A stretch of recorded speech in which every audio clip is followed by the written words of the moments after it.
Hey everyone, and welcome to Srsly Risky Biz. This is, of course, our podcast all about cybersecurity policy and intelligence. My name's Amberleigh Jack, and very shortly I will be chatting to Tom Uren, our policy and intelligence editor, all about his Srsly Risky Business newsletter that's been published today. And you can, of course, find that, read it, and subscribe at our website, risky.biz. First, though, I'd like to thank the William and Flora Hewlett Foundation for supporting Tom's work, and also Lawfare, who syndicate his newsletter and publish it on the Lawfare Media website. And finally, we do have a corporate sponsor this week as well, which is Clop. So massive thanks to them for that. G'day, Tom. Thanks for joining me. G'day, Amberleigh. How are you? I'm good, thanks, mate. And I'm really keen, actually, to chat to you about this first piece that you've got in the newsletter today. So Clop ransomware gang has been making headlines again with the recent mass exploitation campaign targeting users of Oracle's e-business suite. And you've got a really interesting take here, Tom, which is that there's going to be ransomware. So from a government perspective, it's kind of ideal if they all look like Clop's campaigns. And so maybe they shouldn't be a target for hunting or stopping, and I guess let Clop be. Yeah. So the story is that Clop is a really interesting group because they deliberately go out and find ODAs to exploit particular types of devices. And they've got this playbook, which is we look for enterprise edge devices, we find ODA, we go out and very rapidly exploit everything that we possibly can over a couple of days. All right.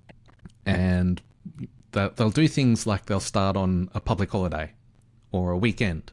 So they get a head start on defenders and they'll just, get access, steal everything that's on those boxes, rinse and repeat. And then at some point they'll sort it all out, and then they'll send out extortion emails saying, we've got your data, give us some money, else we'll publish it. Yeah. And so still not the nicest guys. I mean, they're criminals. Yeah. But in terms of the damage that they cause, it's actually remarkably little compared to other types of ransomware. So historically, Clop was just a normal ransomware gang where they would just lock systems up, and the coercion or the lever they've got is that if you pay us money, we'll give you the decryption key. Then they went to what's called double extortion, where they would lock systems up and then they would also steal data. And but then they decided to just, let's not bother locking systems up. Let's just steal data and extort. And from a government point of view, this is the best kind of ransomware because it doesn't cause that operational disruption. And, if all ransomware groups behaved like this, we'd actually be better off. People would still be paying ransoms. That's bad, but it's not as if, like in the case of Jaguar Land Rover, factories have been shut for weeks. Businesses relying on those factories are not operating. People are hurting. It's having a systemic effect across the whole British economy. Now, to be clear, it's not 100% certain that encrypting ransomware has been deployed on Jaguar Land Rover, but it's pretty clear that the intent of the hackers was to cause disruption. And so you've got these two different camps. We're causing disruption, and typically they use encrypting ransomware for that, or we're just stealing data and trying to extort that. And so from a government perspective, is there a way we can encourage ransomware criminals to be more like Clop and less like the Jaguar Land Rover mob? Is there anything we can do? Now, I'm not sure that there is, but I think for a start, it seems to me that Clop gets an outsized public profile. Like, okay, it's extortion. That's not good, but why give them any attention? Like, let's just move on. From a law enforcement point of view, if you're prioritizing operations, I would put Clop down at the bottom. Like, once you've gotten rid of all the bad ransomware that causes businesses to really suffer, then we can get to Clop. So I guess that's the perspective I'm taking there. Yeah, for sure. And I just want to jump back because you sort of mentioned there, should governments try and sort of sway ransomware gangs to be more like Clop? Do you think they should? And if so, do you think it would make any difference? I think it's an idea worth thinking about. So Ruck and I have talked about it in the past. I think that certainly you should prioritize the most destructive groups first. So that is, in a way, trying to shape the environment. My feeling is that there's like different ecological niches that these groups operate in. And Clop is in the, it's in the sort of large scale, we're just stealing data and we're just threatening to publish it. That's not a very strong threat.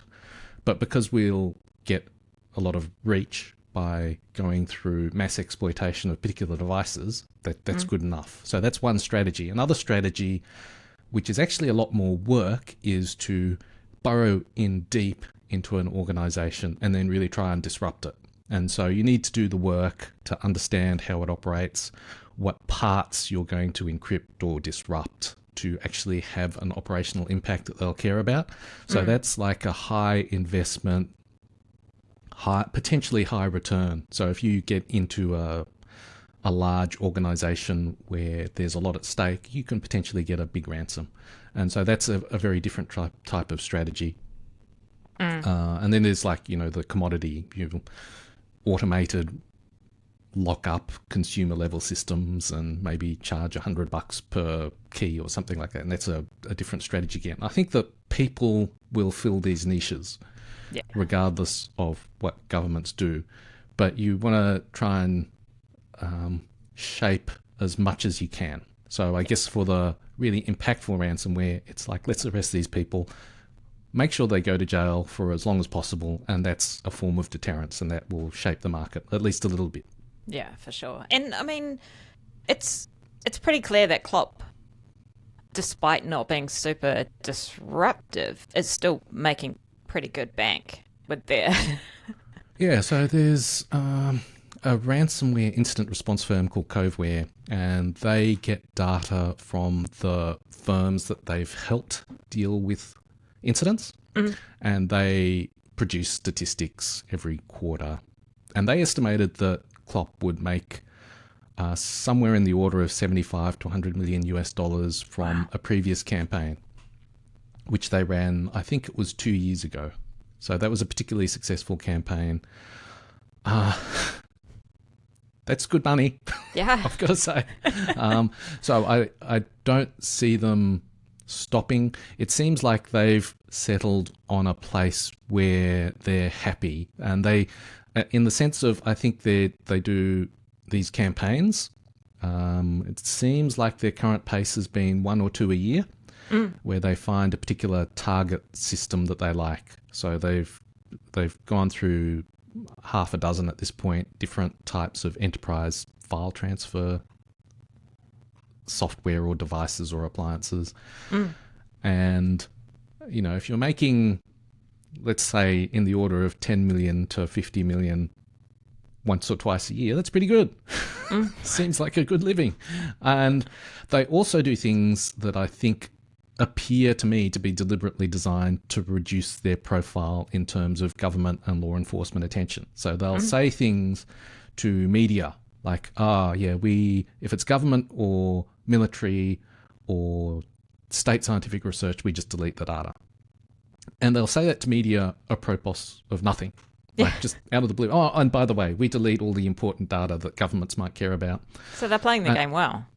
Yeah, that to me seems like this is the strategy. We'll pursue a low profile, broad-based, get a bit of money from lots of companies. And it's, according to Coveware, the actual size of their payday is driven by a small number of companies that are willing to pay a lot. So for whatever reason, those companies find the data that's been stolen is particularly sensitive and they want to keep it under wraps. And so that seems to me to be a good low-profile strategy that works for everyone, in the sense that it works for the criminals, but it's also the least bad type of ransomware from a victim government perspective. Yeah. So if you're going to be a criminal, be a Clop-style criminal, I guess.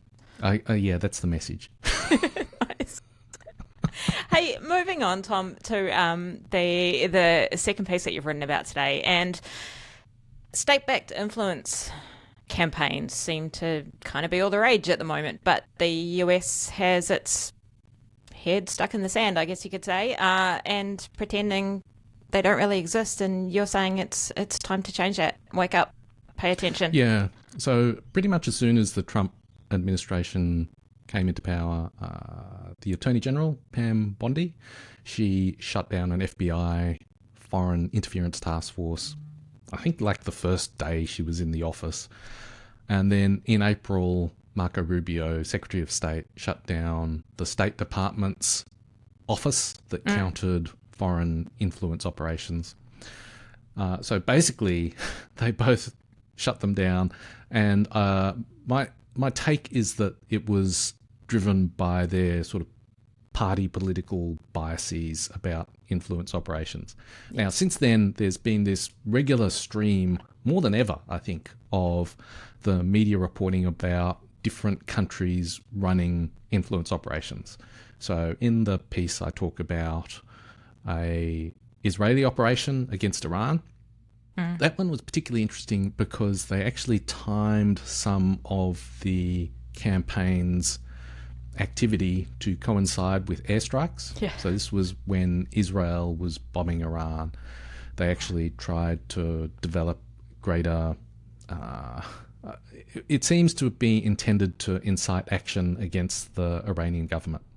And so it was timed to coincide with those airstrikes on a notorious prison. I guess the point is that countries are trying to use it as a tool of statecraft all the time. Yeah. There was a Chinese operation that was outed recently. The Chinese embassy in the Philippines was paying a Chinese company to do social media work. In fact, the US has even done these operations. So these things exist and they're ongoing. There's Russian operations going on all the time. And basically the US sort of stuck its head in the sand and went, we're not going to pay any attention to them. And I think that's just a mistake. So there was a report in the last couple of weeks that the State Department was considering reinvigorating these officers, reinstating them, restarting them. I'm not sure what the right term is. It seems to me like these operations go on all the time. Just ignoring them and pretending they don't exist is just like foolish. And these operations are detrimental and effective as well, aren't they? They're not just, So I wonder how effective they are. So there's a lot of them that go on. People are trying all the time. It just seems like whether they're super effective or not, it seems like a bad idea to take your eye off the ball. Yeah. And I think there's a lot of value in just calling them out and saying, this is what went on. And you allow people to make up their own minds about what it actually means. But I think the best reports are the ones that dive into the mechanics of the operation and say, here are the moving pieces behind what you see on social media. Yeah. And that transparency, I think, is good.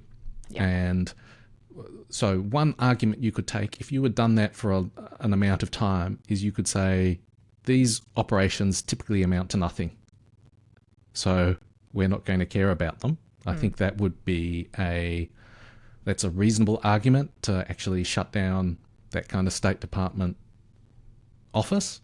But unless you're tracking them in the first place, and that's not the argument that Marco Rubio mounted either. Yeah. Unless you're tracking them in the first place and saying, these ones are important, or these ones made no difference, or they all made no difference, like what basis do you have? I think you've got to at least observe them and track them, and then you can decide what you want to really do about them and what the right response is. Yeah. I don't think the right response is to ignore other countries trying things all the time. Yeah, for sure. And that's the thing. If there's enough of them, you throw enough mud, something's going to stick. So surely you need to, pay attention to at least what they're doing. Yeah, I think so. I think if it was, China, Iran, Russia, North Korea, they're building a new type of warship. You wouldn't go, oh, well, the first one's amounted to nothing. Let's just ignore it all. Let's not pay attention whatsoever. And I think it's a bit analogous to that in that they're all trying this new way of manipulating the world. Yeah. They're all trying it. That makes you think that they all think it might work. So let's just ignore it. This is the current approach. And I mean, you mentioned, Tom, that there was reporting that the State Department is sort of thinking about reinstating these. Do you have high hopes for that? I'm not sure. I think it depends entirely upon how it's framed politically. So that's a political answer and not a what makes sense answer. I think raising the question is that's logical and makes sense. Yep. What should we do about this? I think the politics of how those operations are perceived is entirely what will decide whether they get spun up again. Maybe we'll see them under a different name. Fingers crossed. Wake up. All right, Tom. Hey, we might actually leave it there, but thank you so much for joining me again today. And of course, you can read Tom's newsletter, Srsly Risky Business, over at our website, risky.biz. And Tom, I will catch you the same time next week. Thanks, Amberleigh.